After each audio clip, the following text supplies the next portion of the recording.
Hello，欢迎大家回到我的频道，然后记得点赞和按小铃铛。今天呢，这一集或者是这一个系列比较特别一点，因为我已经很久没有讲个案了。然后，很幸运的，我们有2个个案，就是我们这一段时日，当事人或者是当事人的家人，就是可以给我们一些所谓的最新的 update。然后呢，他们就有一些好消息分享。OK， 我来介绍一下，坐在中间的这一位呢，就是当事人的家属，就是找我们求救的病人，我们是叫 patient。坐在最旁边黑色希拉服的那个是我的小师姐啊，还有那些一天到晚讲我什么收费300块半小时很贵啦，真的，请问就是你可以问一下当事人，我们是不是收红包了？对，只是红包而已。只是你没有被 pick 到。至于谁我们清理的时候是收红包，这个不是我们讲了算，就是我们的护法讲了算。通常都是这样。如果他真的是觉得你很需要没有钱的话，他一般都不只是随缘拿个红包。所以呢，你们不要再吐槽我讲我的收费贵。In a way，那300块哦，你只看我一生人一次哦，你就好好的 investor，就是投资这300块吧，因为我可以 solve 你的 life problems， 这个性价比很高。OK， 今天少说废话，我要跟这位事主就是 update 一下情况，然后这位小妹妹应该是叫，因为她年纪比较小，你就大概讲一下我们是什么时候开始，然后现在治疗到什么阶段，有什么因缘导致你来找我的当初。其实我找到 Alicia 做我妈妈的通灵是在去年的8月，那个时候我妈妈去世，然后我想知道她过得怎么样，所以就找 Alicia。然后有一个问题，那时候我记得我要问我妈妈说她知不知道我弟弟发生什么事，就是透过那一次 Alicia 就知道我弟弟需要帮忙。大概是2年前呢，我弟弟他有被害妄想症，还有幻听这些symptoms， 然后我去找心理医生，心理医生跟我说他可能患上一个叫精神分裂症的精神病，台湾现在叫做思觉失调症啦。然后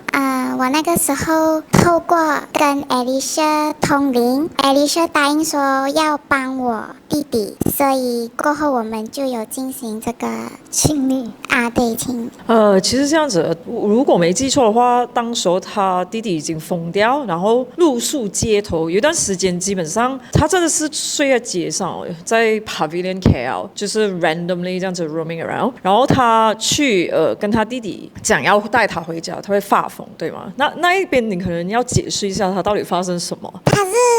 2024年2月开始留宿街头，然后我是2024年8月 Alicia 帮我跟我妈妈通灵，然后他2月流浪到10月嘛，对，那段时间9个月都在流浪。他是流浪之前呢，他把他的钱全部都花光了，就是因为有这个精神分裂，他分不清现实跟幻觉，所以他没有去得到一个 proper 的治疗，直到我遇到这个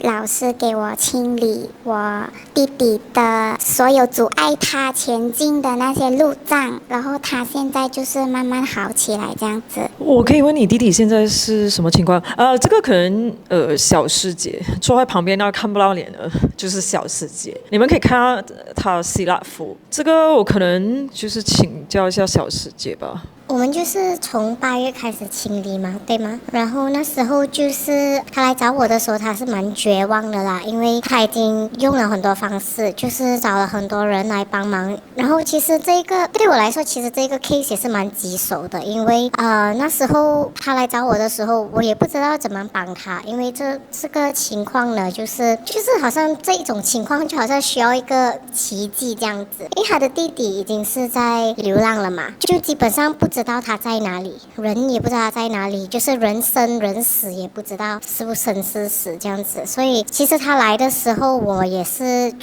我口头上是跟他讲，我会帮你，肯定会帮你。然后可是自己本身也是有点担心，不知道怎么样去帮他。然后我就跟他讲 OK 了，就我们继续治疗啦，然后看一下我们的 case 怎样咯，就是有什么进展这样子。然后其实我是蛮庆幸的，因为他开始治疗过后，我觉得也是因为他自己本身很诚心，就真的很想帮他的弟弟，然后就是我们的那个 case 蛮顺利的啦，就是他每一次来治疗都会有一些好的进展这样子。对，然后过后我就跟他说，其实他弟弟这样子的情况，我们是需要把他的弟弟找回来，就找回他的弟弟，然后把他的弟弟就是放在一个比较安全的地方，来的是他的家或是一个可以照顾他的地方这样子，然后我们再继续治疗。然后当时他也是蛮困扰的，因为这一件事就是不是他不要去找他弟弟，那时候他的弟弟都把他看成好像一个敌人这样子的，每一次一看到他就会跑掉，所以他也是蛮烦恼。可是他还是有照做啦，就是他还是会去好像驾车绕那个 KL 找他弟弟，然后想办法把他的弟弟抓回来这样子。然后有一天他就跟我说他找到他的弟弟了，然后我就说你尽量找办法，可能找警察帮你这样子，就是把你的弟弟带去医院。然后其实事情也是蛮奇怪的，因为那时候一切都蛮顺利的，就是一直以来他的弟弟看到他就对他有敌意，可是那时候他的弟弟可能是因为经过了很多次治疗，他的弟弟比较稳定了，他的情况比较 OK 了，就没有反抗。然后警察来想要带他去看医生，他也是乖乖让警察带他去看医生这样子。所以从那边开始，他的情况就变得越来越好了啦。至于他的弟弟的现在的情况，我让他跟你解释啦。所以现在你弟弟是有跟这种心理医生或者是精神科医生治疗吗？还是刚开始的时候跟我们一起治疗，然后同时进行两个都有，然后过后就慢慢的减少，还是怎样？我刚开始治疗的时候嘞，我弟弟还在街上的嘛，然后就是治疗大概1个月多，然后我就找到了他，然后很神奇的一件事情就是每次人家 offer help 的时候，他都是很抗拒，防备心很重。可是那一天呢，就是他很顺利的坐上那个救护车，第一次人家问他要不要换医，他就讲 OK， 然后他就坐上那个救护车，然后去到医院，然后挂号等医生这样子。然后那个时候他的情况嘞，他是不认得自己是谁，不认得我是谁，然后医生就是透过这个方式，加上他时常会自己在那边笑，这个也是精神分裂的一个特征来的，所以医生就断定讲说他需要强制住院，所以我替他办理那个住院手续咯。那个时候他对我的角色的定义是救济他的人，而不是他的姐姐。可是那个时候我也没有很绝望，因为我知道只要他开始吃药，一切都会好起来。然后这个治疗还有一个很神奇的地方，就是通常他们这种病人呢，他们会不承认自己有病，然后也不要吃药，他觉得那个药是在害他。可是这个治疗的关系，我感觉他就是很温顺，很柔和，就是医生给他吃药他就吃，然后他虽然说很想离开医院什么很险觉得医院很危险什么，但是他都会乖乖听主医生的吩咐，每天吃药什么这样子。我还记得他入院过后，我第一次探望他嘞，他是不知道有冲凉这件事情的，他讲这个世界上是没有冲凉这个东西，就是他的认知就是退化到这种程度。然后他还讲说这个世界除了医院，外面是不是一无所有，他这样子问我，然后跟我说医院很危险，他其实可以出去这样子。然后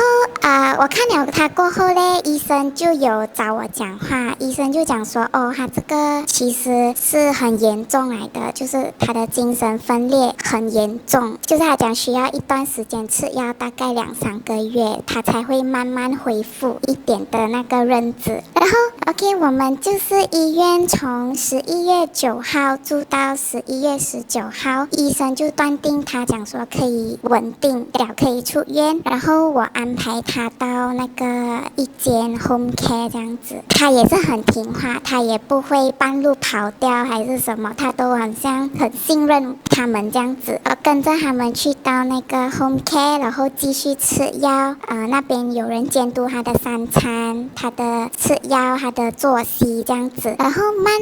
慢，我每次探望他，他的情况都会一次比一次好，包括他的认知慢慢的恢复，然后会知道要刷牙，会知道要冲凉，然后知道自己在哪里这样子。然后非常幸运的，在1月18号的时候，他终于知道他自己是谁，然后他也知道我是他姐姐，然后他也知道他流浪之前的事情这样子。然后我真的是很感动，就没有这个治疗的话，其实变数很多的，就对于他们这个精神分裂的患者来讲，就是他会觉得那个药害他啦，或者药丢掉就不吃，觉得自己好了就不吃，然后或者就是反抗我们给他的一切安排。但是这一切都很奇迹般的好转了，很快，连我姐姐都难以置信，她以为至少要1年他才会有好转的迹象，所以这个结果我们都无法预料到的。所以从11月到1月份，其实你也没有停止过跟我们 cut line 对吗？对对，几乎是每个星期有1次这样子。所以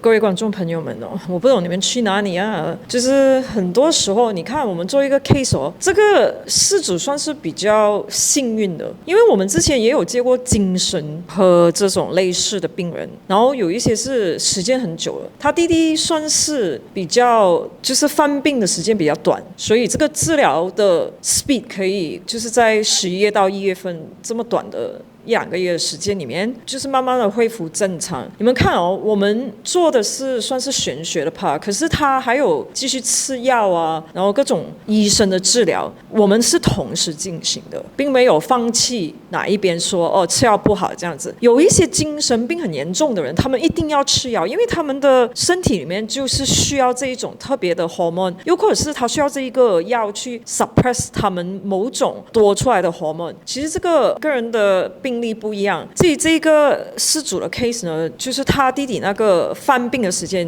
有点短，所以我们在短时间内可以把它治好。但是我们之前有接过一个 case 的话，那个姐姐她已经就是犯病了20多年，这个很长，所以我们用的时间更长。我觉得蛮感触的一个点就是你们算是新年之前可以回家团圆了。他现在是还在住在那个什么 care home 吗？对，他自从把他自己找回来过后，他会要求更多，比如说他想念以前妈妈的饭菜，还有他想要独立的这个愿望，所以我过后也是会慢慢给他过渡到可以自己生活这样子啦，我会帮助他的。对，而且我记得这个宿主有跟我说过，他的弟弟还没有犯病之前呢，他在uni 里面是一个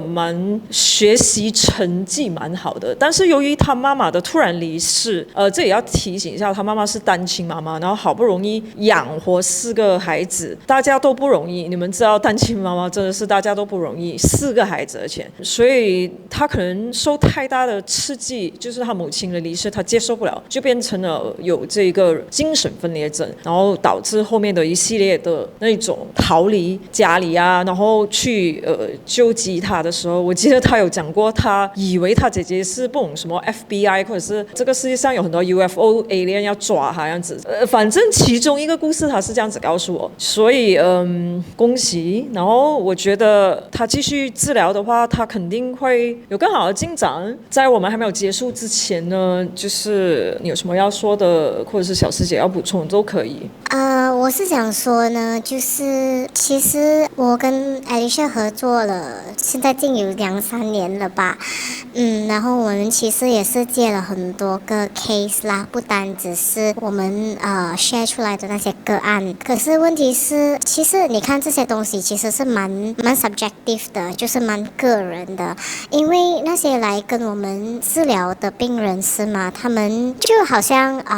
他这样子的 case 呢，因为他是真的是很想帮助到他的弟弟，他想要他的弟弟康复。其实那时候他刚来的时候，我知道他还蛮绝望的，他已经是不知道什么可以帮到他了，所以已经是算是走投无路。我也明白他的绝望，因为当时我也不知道怎么样要帮他。可是